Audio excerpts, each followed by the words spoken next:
बहुत बहुत स्वागत है आप सभी का एक बार फिर से शिक्षक शिक्षा यूट्यूब चैनल पे। प्रधान शिक्षक के क्लासेस को कंटिन्यू करेंगे। यूनिट 5 हमारा आज कंटिन्यू है और यूनिट 5 में पिछले बार हम लोगों ने कला समय के शिक्षक को पढ़ा था, तो आज उसी का MCQ फर्स्ट देखेंगे और इसमें कुल 30 महत्वपूर्ण प्रश्नों का अध्ययन करेंगे। इसके बाद वाले पार्ट में फिर से MCQ क्वेश्चंस का 30 प्रश्न वाला सेट आ जाएगा।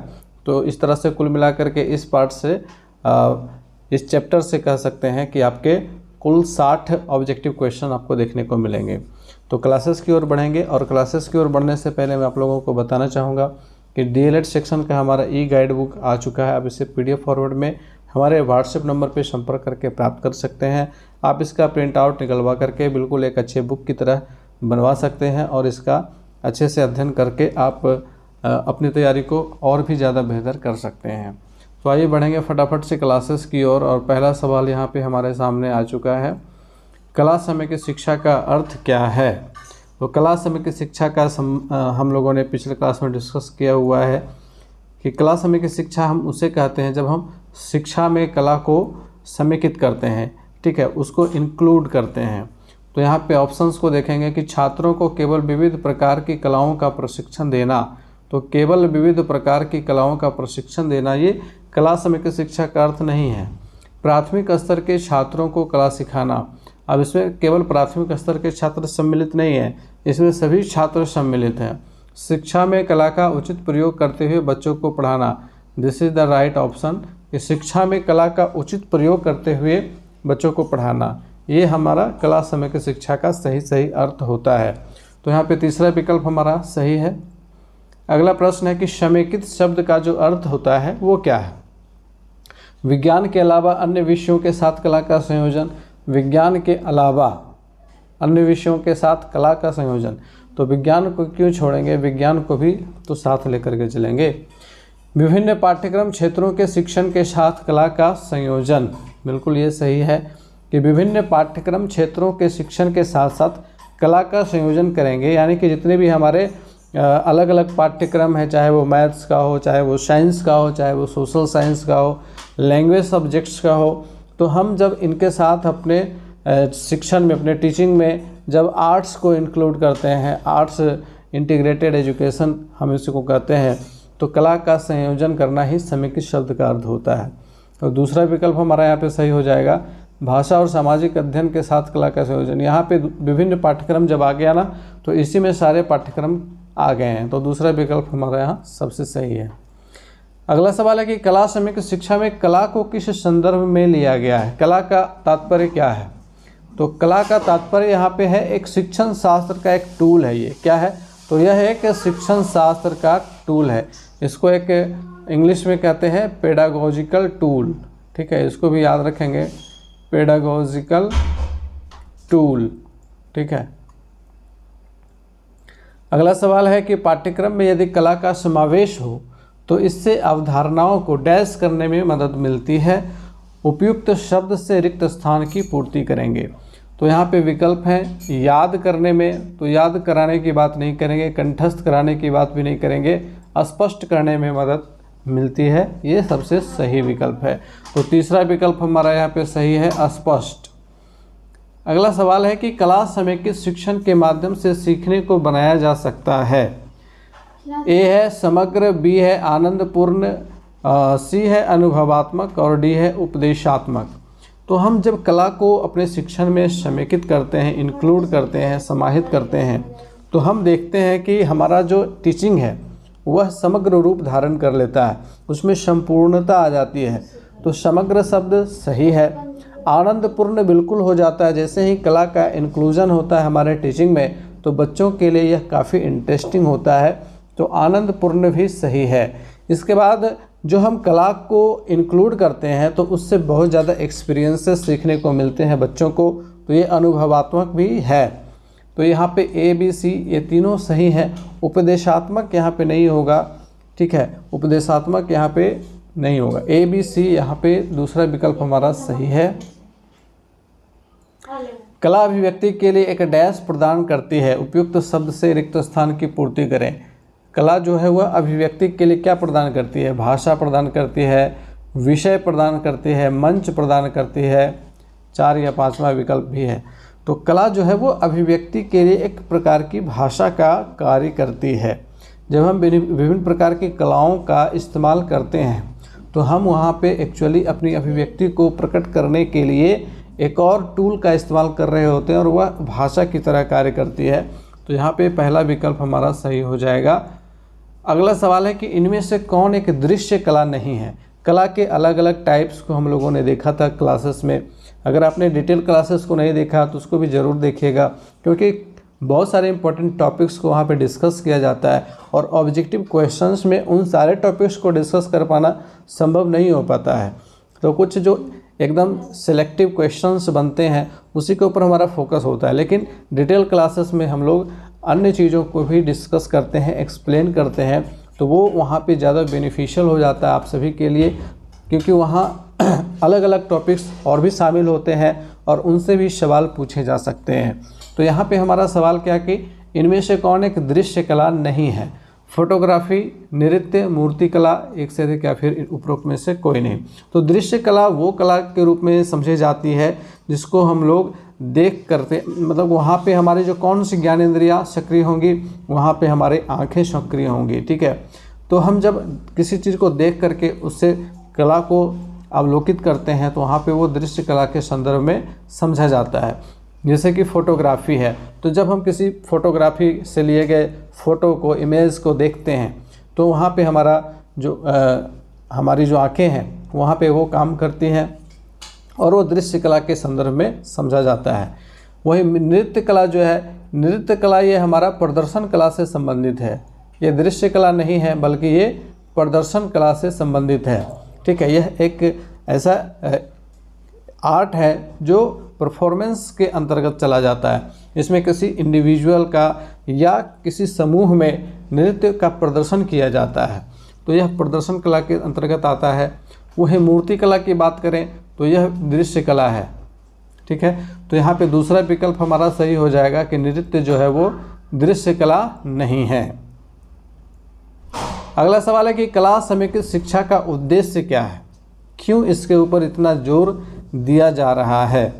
तो पहला विकल्प कहता है कि विद्यार्थी के संज्ञानात्मक क्षेत्र का समग्र विकास करना। सही है कि जब कला समेकित शिक्षा को हम लोग अपने टीचिंग में इंक्लूड करते हैं तो वहाँ पे बच्चों का कॉग्निटिव लेवल जो होता है वो समग्र रूप से विकसित होता है, उसमें संपूर्णता आती है, क्योंकि यह हमारे टीचिंग को समग्र बनाता है। इसके बाद है कि विद्यार्थी के सामाजिक भावनात्मक क्षेत्र का विकास करना। यह भी सही विकल्प है, क्योंकि इसके माध्यम से हम बच्चों के अंतर्गत सामाजिकता के भावना का विकास करते हैं, उनके इमोशंस का जो है डेवलपमेंट होता है कलाओं के माध्यम से। तीसरा विकल्प कहता है कि विद्यार्थी के मनोगत्यात्मक क्षेत्र का विकास करना। बिल्कुल सही है कि साइकोमोटर डोमेन जो हमारा है वो कला के इंक्लूजन से वह भी डेवलप होता है। तो यहाँ पे तीनों ही विकल्प सही हैं। तो ऐसी स्थिति में हम लोगों को क्या करना है, चौथा विकल्प सेलेक्ट करना है, एक से अधिक वाला। तो चौथा विकल्प हमारा यहाँ पे सही हो जाएगा। अगला सवाल है कि कला और अधिगम के बीच संबंध के विचार की नींव किस भारतीय विद्वान ने सर्वप्रथम रखी थी। ये कला और अधिगम के बीच जो रिलेशन है कि कला के माध्यम से हम सीखते हैं, यह सबसे पहले किस भारतीय विद्वान ने इस बात को रखा था। महात्मा गांधी, ज्योतिबा फुले, रविन्द्रनाथ टैगोर। चौथा और पांचवा विकल्प तो होगा नहीं इसमें सही आंसर हमारा है रविन्द्रनाथ टैगोर। रविन्द्रनाथ टैगोर जी का मानना था कि हम जब कला को शिक्षण में शामिल करते हैं तो वहाँ पे बच्चे जो है बहुत सारी चीज़ें एक्सपीरियंस के द्वारा सीखते हैं, करके सीखते हैं। और रविन्द्रनाथ टैगोर खुद एक अच्छे कलाकार थे।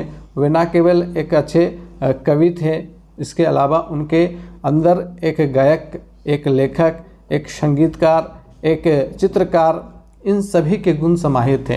तो वो खुद एक अच्छे कलाकार थे और इसीलिए उनका मानना था कि कला और अधिगम के बीच संबंध जो है वह बच्चों में फाउंडेशनल स्टेज पे अगर हम कला के द्वारा, कला के माध्यम से बच्चों को सिखाते हैं तो निश्चित रूप से उनके अधिगम का स्तर बेहतर होगा। अगला सवाल लेंगे, इनमें से कौन एक प्रदर्शन कला नहीं है। तो अभी हम लोगों ने जस्ट डिस्कस किया कि प्रदर्शन कला क्या होता है। तो प्रदर्शन कला में यहाँ पे देखिए संगीत आ जाएगा, नृत्य भी आ जाएगा और कठपुतली भी आ जाएगा। ये तीनों ही प्रदर्शन कला है। और यहाँ सवाल क्या कह रहा है कि प्रदर्शन कला नहीं है, तो तीनों में से कोई नहीं है, तो यहाँ पे क्या करेंगे, पांचवा विकल्प चुन लेंगे, उपरोक्त में से कोई नहीं। अब बढ़ेंगे अगले सवाल की ओर, लेकिन उससे पहले आपके सामने लाइक, शेयर और सब्सक्राइब का पेज आ गया है, तो निश्चित रूप से लाइक कीजिए ताकि हमारा भी मोटिवेशन बने और आप लोगों के लिए लगातार काम करते रहें। नेक्स्ट है कि इनमें से कौन कला के संदर्भ में सही नहीं है। ठीक है, कलाएं नवीन अभिनव प्रक्रियाओं का सृजन करती हैं। ये तो बिल्कुल सही कथन है कि कला जो है वो बच्चों में सृजनशीलता का निर्माण करती है। कला वंचित समूह के विद्यार्थियों को शिक्षा से जोड़ने में सहायता करती है। ये भी सही है, क्योंकि विभिन्न प्रकार के कलाओं के माध्यम से अलग अलग तरह के जो वंचित वर्ग के बच्चे हैं, जब वो देखते हैं कि विद्यालय में इस तरह का माहौल बना है, तो वे भी विद्यालय में आते हैं और शिक्षा की मुख्य धारा से जुड़ने में अपनी रुचि दिखाते हैं। तीसरा विकल्प कह रहा है कि कला केवल संज्ञानात्मक क्षेत्र का विकास करती है। ये गलत है। अभी हम लोगों ने जस्ट डिस्कस किया कि कला जो है वो साइकोमोटर डोमेन का भी डेवलपमेंट करती है। तो कला केवल संज्ञानात्मक क्षेत्र नहीं, बल्कि तीनों ही डोमेन का, चाहे वो कॉग्निटिव हो, चाहे वो अफेक्टिव हो और चाहे साइकोमोटर डोमेन हो, तीनों डोमेन का डेवलपमेंट करने में वो हेल्प करती है। ठीक है, तो यहाँ पे तीसरा विकल्प क्या होगा, गलत हो जाएगा और यही हमारा सही आंसर होगा। अगला सवाल है, उचित कथन चुने अधिगम के साथ कला का समेकन उत्पाद की अपेक्षा प्रक्रिया के अनुभव को बढ़ावा देता है। बिल्कुल सही है, ये प्रक्रिया को बढ़ावा देने वाला एक माध्यम है। तीसरा है कि विभिन्न ज्ञान क्षेत्रों के विकास को बढ़ावा देता है। बिल्कुल सही है, अभी हम लोगों ने जस्ट डिस्कस किया कि इससे तीनों ही डोमेन का डेवलपमेंट होता है। तीसरा है शिक्षा में नकल को बढ़ावा देता है। तो देखिए, नकल को बढ़ावा देने का काम कला नहीं करती है, प्रत्येक बच्चे की सक्रिय भागीदारी को बढ़ावा देता है। ये भी सही है। और बच्चों में रटंत प्रणाली को बढ़ावा देता है, तो बिल्कुल गलत है। तो हमारा ए, बी और डी ये तीन कथन सही हैं। तो यहाँ पे चौथे विकल्प में ए, बी और डी दिया हुआ है। अगला सवाल लेते हैं, प्राथमिक स्तर पर कला समेकित अधिगम का उद्देश्य नहीं है। पहला कथन कह रहा है कि समावेशी वातावरण में रहना सीखना। ये तो उद्देश्य है, क्योंकि कला के माध्यम से हम लोग अपने क्लासेस में समावेशी वातावरण का निर्माण करते हैं। अपनी भावनाओं को समझना और उन्हें नियंत्रित करना, ये भी सही है, ये भी उद्देश्य है। अवधारणाओं के विभिन्न परिप्रेक्ष्यों का पता लगाना। तो देखिए, प्राथमिक स्तर पर अवधारणाओं के परिप्रेक्ष्यों का पता लगाना, ये कला समेकित अधिगम का उद्देश्य प्राथमिक स्तर के लिए नहीं है, ये हायर क्लासेस के लिए है। ठीक है, तो ये उद्देश्य नहीं है। कला एवं कलात्मकता का दिन प्रतिदिन के कार्यकलापों में उपयोग करना। तो दिन प्रतिदिन के कार्यकलापों में उपयोग करना, ये भी उच्चतर प्राथमिक या उच्चतर क्लासेस के लिए है। ठीक है, हायर क्लासेस के लिए है। सीखने के लिए आनंद और उत्सुकता का अनुभव करना, ये तो उद्देश्य है। तो हमारा क्या पूछ रहा है कि उद्देश्य नहीं है, तो नहीं में सी और डी आ जाएगा। तो ऑप्शन हमारा पहला ही सही हो जाएगा। चलिए अगला सवाल लेते हैं कि सौरमंडल की रूपरेखा समझाने के लिए एक शिक्षक महोदय अपने विद्यार्थियों को सूर्य एवं उसके ग्रहों के क्रम के अनुसार मैदान में गतिविधि करवा रहे हैं। यह उदाहरण है, किस चीज़ का उदाहरण है? कला समेकित शिक्षा का, अवधारणा मानचित्रण का, ब्रेनस्टॉर्मिंग का, या फिर एक से अधिक। तो यहाँ पे हम देखेंगे कि सही ऑप्शन हो जाएगा पहला, कला समेकित शिक्षा का। ठीक है, तो इस तरह से कला समेकित शिक्षा के माध्यम से विभिन्न कॉन्सेप्ट्स को हम लोग एज ए टीचर अपने बच्चों को सिखाते हैं। तो कई तरह की एक्टिविटीज़ बच्चों से करवाते हैं। तो जैसे ही बच्चों को किसी एक्टिविटी में पार्टिसिपेट करा रहे हैं, तो वो हमारा आर्ट इंटीग्रेटेड लर्निंग के अंतर्गत चला आता है। अगला सवाल है कि इनमें से कौन कला समेकित शिक्षा का उदाहरण नहीं है? स्कूल की पत्रिका प्रकाशित करना। जब आप स्कूल की मैगजीन बनाते हो तो वो क्या है? वह आर्ट इंटीग्रेटेड लर्निंग का ही एक फॉर्म है। ठीक है, क्योंकि हम उस टाइम पे क्या करते हैं, कई तरह के कलाओं का उसमें समायोजन करते हैं, उसमें चित्र को सम्मिलित करते हैं, उसमें लेख को, उसमें कविताओं को, कहानियों को समाकलित किया जाता है। तो वह क्या है? वह एक तरह का फॉर्म ऑफ आर्ट ही है। कोलाज कार्य भी कला समेकित शिक्षा का ही उदाहरण है, क्योंकि कोलाज में हम लोग क्या करते हैं, विभिन्न प्रकार के थीम के ऊपर हम लोग उसमें काम करते हैं और किसी एक थीम के ऊपर जब हम काम कर, जैसे कि मान लिया जाए कि विभिन्न प्रकार के पेड़ की पत्तियों का कोलाज बनाना, तो उसमें क्या करेंगे कि बच्चे जाएंगे बगीचे में और अलग अलग तरह के वृक्षों के एवं पौधों के पत्तियों को इकट्ठा करेंगे और उनका कोलाज बनाएंगे। ठीक है, तो वो कोलाज कार्य भी क्या हो गया, आर्ट इंटीग्रेटेड लर्निंग का ही एक मेथड हो गया। इसके बाद एक गणित के सवालों को बोर्ड पर हल करना, तो ये इसमें कला का समेकन नहीं हो रहा है। अगर गणित के सवालों को हल करने के लिए किसी तरह के खेल का आयोजन करवा दें तो वहाँ पे कला समेकित शिक्षा का हम लोग यूज़ कर पाएंगे। तो यहाँ पे तीसरा विकल्प जो है वो नहीं है। ठीक है, यहाँ उदाहरण नहीं है कला समेकित शिक्षा का। अगला सवाल है, एक शिक्षक कक्षा में पाठ्य योजना के अनुरूप शिक्षण कार्य करते हैं, बच्चों को गृह कार्य देते हैं, फिर उसकी जांच करते हैं। यही प्रक्रिया वे अपने शिक्षण कार्य के लिए अपनाते हैं, शिक्षक के द्वारा किया जा रहा है। बाल केंद्रित शिक्षण, परंपरागत शिक्षण, लोकतांत्रिक शिक्षण, एक से अधिक या फिर उपरोक्त में से कोई नहीं। तो देखिए इस तरह का जो शिक्षण है, ये शिक्षक कक्षा में पाठ्य योजना के अनुरूप शिक्षण कार्य करते हैं, फिर बच्चों को होमवर्क देते हैं और फिर उसकी जांच करते हैं, तो इसमें वो परंपरागत शिक्षण को फॉलो कर रहे हैं, है ना, परंपरागत शिक्षण को वो फॉलो कर रहे हैं। अगला सवाल है, एक शिक्षक कक्षा में अवधारणाओं को समझाने के लिए गतिविधियों का उपयोग करते हैं, बहुत तरह के अलग अलग एक्टिविटीज़ करवाते रहते हैं जिसमें बच्चों की सक्रिय भूमिका होती है और वे केवल उनका मार्गदर्शन करते हैं। तो यहाँ शिक्षक के द्वारा किया जा रहा है। बाल केंद्रित शिक्षण, परंपरागत शिक्षण, लोकतांत्रिक शिक्षण या फिर चौथा या पांचवा विकल्प। तो यहाँ पर हम लोग स्पष्ट देख रहे हैं कि बच्चे अगर आपके द्वारा जो गतिविधियाँ आयोजित करवाई जा रही हैं उसमें सक्रिय भूमिका निभा रहे हैं और आपकी भूमिका वहाँ पर एक मार्गदर्शक की है, तो ऐसी कक्षा को हम लोग बाल केंद्रित आधारित कक्षा कहते हैं। ठीक है, तो बाल केंद्रित शिक्षण के अंतर्गत ये आ जाएगा। अगला सवाल है कि एक शिक्षक कक्षा में वाद विवाद प्रतियोगिता का आयोजन करवाते हैं, जैसे बारी बारी से सभी बच्चों को अपने विचार रखने का अवसर प्रदान करते हैं, तो शिक्षक के द्वारा यहाँ पर किया जा रहा है। बाल केंद्रित शिक्षण, परंपरागत शिक्षण, लोकतांत्रिक शिक्षण, एक से अधिक या फिर उपरोक्त में से कोई नहीं। अब यहाँ देखिए टीचिंग मेथड प्रोसेस क्या है कि शिक्षक जो है वो कक्षा में वाद विवाद प्रतियोगिता का आयोजन करवा रहे हैं।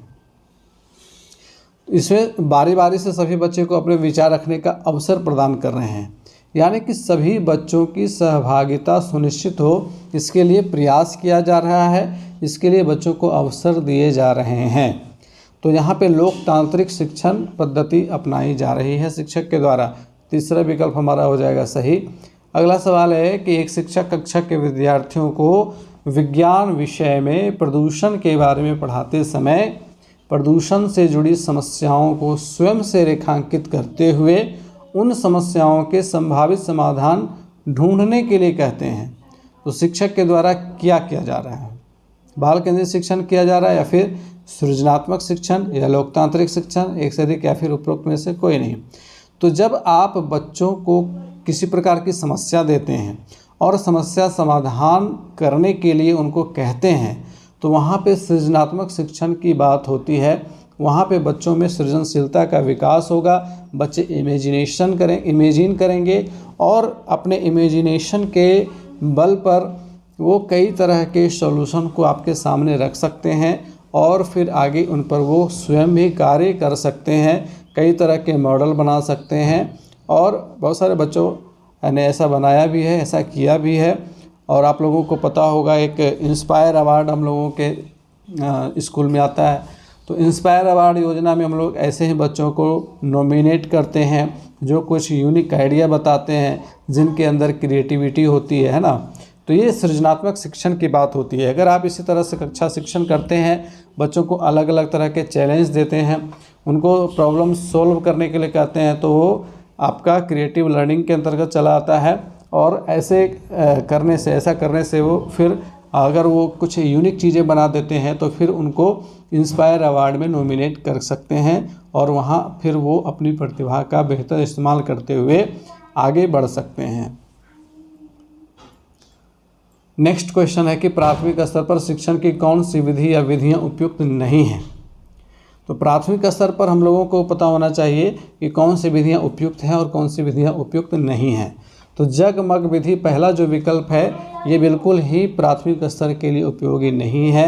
जगमग विधि का मतलब हो गया कि जो शिक्षक है वो बड़े से जग हैं और जो बच्चे हैं वो छोटे छोटे मग हैं। जग से जैसे हम लोग विभिन्न छोटे छोटे मग में पानी को डाल देते हैं, यानी कि कह सकते हैं कि वो लेक्चर मेथड का ही एक तरह का रूप हो गया कि शिक्षक आए कक्षा में और उन्होंने अपना ज्ञान उड़ेलना शुरू किया और बच्चे जो है वो खाली मग की तरह हैं और वो अपने मग में जितना ज्ञान अट सकता है वो ले लेते हैं। तो वो जगमग विधि कहलाती है, ये प्राथमिक स्तर के लिए नहीं है। दूसरा है खेल आधारित विधि, ये तो है। गतिविधि आधारित विधि ये भी है। व्याख्यान विधि लेक्चर मेथड नहीं है। करके सीखने की विधि ये भी है। तो कौन नहीं है? ए और डी। तो चौथा विकल्प हमारा यहाँ पे सही हो जाएगा, ए और डी। लाइक शेयर और सब्सक्राइब का पेज एक बार फिर सामने आ गया है, तो आप लोगों से विनम्र आग्रह रहेगा कि क्लासेस को लाइक ज़रूर कीजिए, अपने अधिक से अधिक साथियों तक शेयर कीजिए और चैनल पर नए हैं तो सब्सक्राइब जरूर कर लिया कीजिए ताकि आने वाले क्लासेस को नोटिफिकेशन आपको मिलते रहें और आप इसका बेनिफिट लेते रहें। नेक्स्ट क्वेश्चन हमारा है परियोजना विधि, प्रोजेक्ट मेथड के जन्मदाता कौन है? तो देखिए, प्रोजेक्ट मेथड के जन्मदाता के रूप में किलपैट्रिक को जाना जाता है। परियोजना विधि या प्रयोजनवाद से जुड़े हुए जो सर्वप्रमुख व्यक्ति हैं वो हैं जॉन डीवी महोदय, और जॉन डीवी के ही शिष्य थे किलपैट्रिक और उन्होंने इस पे काम किया किलपैट्रिक ने, और परियोजना विधि को धरातल पर लागू करने के लिए उन्होंने कार्य किया और उनका ही देन है कि परियोजना विधि अभी के समय में लोग जानते हैं और इसको फॉलो करते हैं। तो किलपैट्रिक यहाँ पे हमारा सही आंसर होगा। यदि आप एक शिक्षक के तौर पर अपनी कक्षा में दहेज की समस्या पढ़ाना चाहते हैं तो आप निम्न में से किस विधि को अपनाएंगे? प्रयोगशाला विधि, व्याख्यान विधि, पात्राभिनय विधि, एक से अधिक या फिर उपरोक्त में से कोई नहीं। तो यहाँ पर प्रयोगशाला विधि तो किसी साइंस के टॉपिक को पढ़ाने के लिए हम लोग काम में लाएंगे। व्याख्यान विधि प्राथमिक स्तर के बच्चों के लिए उपयुक्त नहीं है। पात्राभिनय विधि ये सबसे अधिक उपयुक्त है क्योंकि एज ए प्राइमरी टीचर हम लोगों को बच्चों को पात्राभिनय विधि से अगर पढ़ाते हैं तो चीज़ें उनके दिमाग पे अंकित हो जाएंगी और चूँकि बच्चे उसमें खुद भी पार्टिसिपेट करेंगे। ठीक है, कोई कहानी बना सकते हैं, उसके ऊपर एक्टिंग करवा सकते हैं बच्चों से। तो पात्राभिनय विधि जिसको हम लोग रोल प्ले मेथड भी कहते हैं इंग्लिश में, तो ये सबसे अच्छी विधि होगी। तो तीसरा विकल्प हमारा यहाँ पे सही हो जाएगा। सर्वाधिक श्रेष्ठ शिक्षण विधि वह है जिसमें बहुत छुट्टियां हों, बहुत गृह कार्य हो, विद्यार्थी पर आधारित क्रियाएं अधिक हों, एक से अधिक या फिर उपरोक्त में से कोई नहीं। तो सर्वाधिक श्रेष्ठ शिक्षण विधि वह है जिसमें विद्यार्थी पर आधारित क्रियाएं अधिक हों। हम बच्चों को केंद्र में रख करके ऐसी गतिविधियों को तैयार करें जिससे बच्चे जो हैं उसमें ज़्यादा से ज़्यादा पार्टिसिपेट करें और लर्निंग बाय डूइंग वहाँ पे इम्प्लीमेंट हो। तो तीसरा विकल्प हमारा यहाँ पे हो जाएगा सही। कहानी कथन विधि से बालकों में विकास होता है कल्पनाशीलता का, ज्ञान का, तार्किकता का, एक से अधिक या फिर उपरोक्त में से कोई नहीं।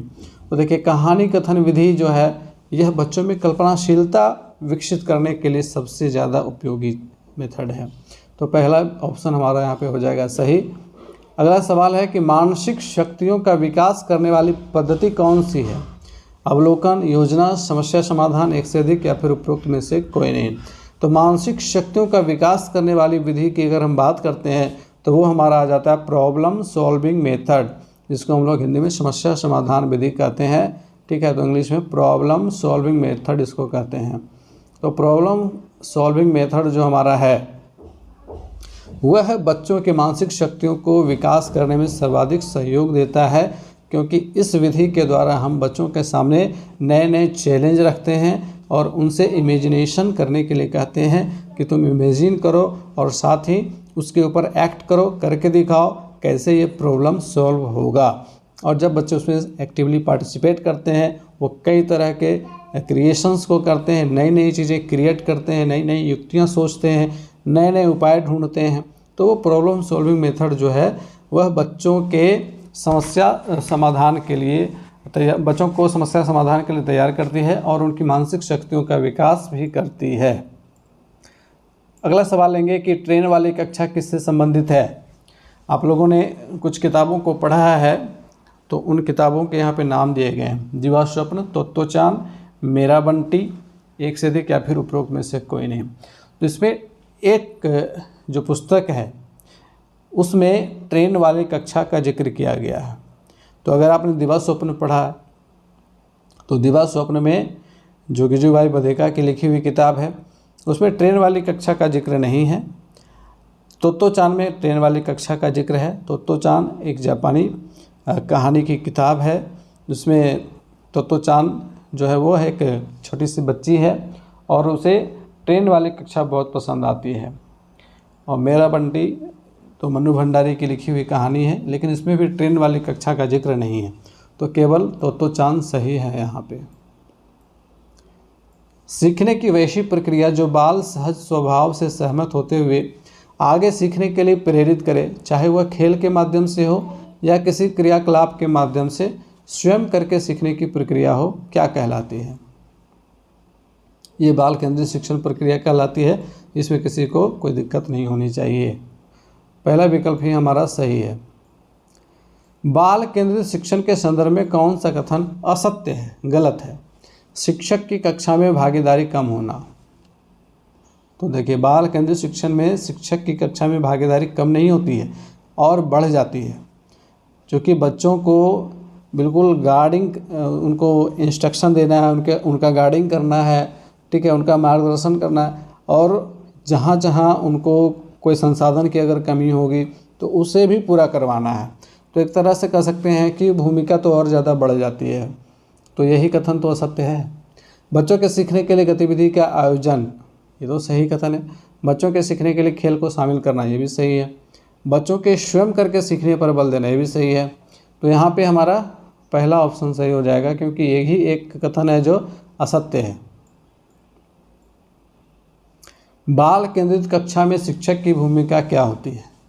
एक सलाहकार की होती है, बिल्कुल सही है, सलाहकार की भूमिका होती है। एक कठोर अनुशासक की नहीं, कठोर अनुशासक आप बनिएगा तो फिर वहाँ पे बाल केंद्रित शिक्षण नहीं हो पाएगा, वहाँ पे हो जाएगा वो टीचर सेंटर्ड। एक मार्गदर्शक की, बिल्कुल सही है। संसाधनों के प्रबंधक की, ये भी सही है। परिस्थितियों के सृजनकर्ता की, ये भी सही है। तो बी को छोड़ दिया जाए तो ए, सी, डी और ई, पहला विकल्प हमारा हो जाएगा सही। एक अच्छी एवं सुव्यवस्थित कक्षा की विशेषताएं क्या हैं। शिक्षक का विषय ज्ञान, सही है, शिक्षक का विषय ज्ञान तो जरूरी है ना। कक्षा के पूर्व की तैयारियाँ, ये भी सही है। इसमें लेसन प्लान आपका आ जाता है, लर्निंग प्लान अब हो गया है। कक्षा के दौरान बेहतर प्रस्तुतिकरण, ये भी सही है। बेहतर कक्षा प्रबंधन, ये भी सही है। केवल पाठ्य पुस्तक आधारित शिक्षण नहीं है, केवल किताब को पकड़ के बैठेंगे तो फिर वो गड़बड़। पाठ्यक्रम पूरा करने पर विशेष बल, ये भी गड़बड़ है। हमें ऊपर के 4 विकल्प पे ज़्यादा ध्यान देना है। सबसे पहला तो शिक्षक का विषय ज्ञान होना ज़रूरी है। आप जिस सब्जेक्ट को पढ़ाने जा रहे हो, जिस टॉपिक पे आपको पढ़ाना है, उस पर आपकी पूरी पकड़ होनी चाहिए। उसके लिए आपको पहले से तैयारी करनी है, लेसन प्लान बनाना है, लर्निंग प्लान बनाना है, या आपके दिमाग में उससे रिलेटेड कुछ प्लानिंग चल रही हो और उससे रिलेटेड आप कुछ TLM लेके चले जाएँ तो और ज़्यादा बेहतर हो जाता है। कक्षा के दौरान बेहतर प्रस्तुतिकरण, ये तो बहुत ज़्यादा मायने रखता है। फिर आपका क्लास मैनेजमेंट अच्छा होना चाहिए, बच्चे इस तरह से बैठे हों ताकि उनको कक्षा में बिल्कुल बोरिंग महसूस ना हो और एक्टिवली पार्टिसिपेट करते रहें। कोई भी बच्चा जो है आपस में गप ना कर पाए, इस तरह की चीज़ें इसमें आ जाती हैं। तो ABCD यहाँ पे तीसरा विकल्प हमारा हो जाएगा सही। तो आज का क्लास हम यहाँ पे समाप्त करेंगे। क्लास कैसा लगा कमेंट करके ज़रूर बताइएगा। मिलेंगे फिर से नेक्स्ट क्लास में, तब तक के लिए गुड बाय, टेक केयर।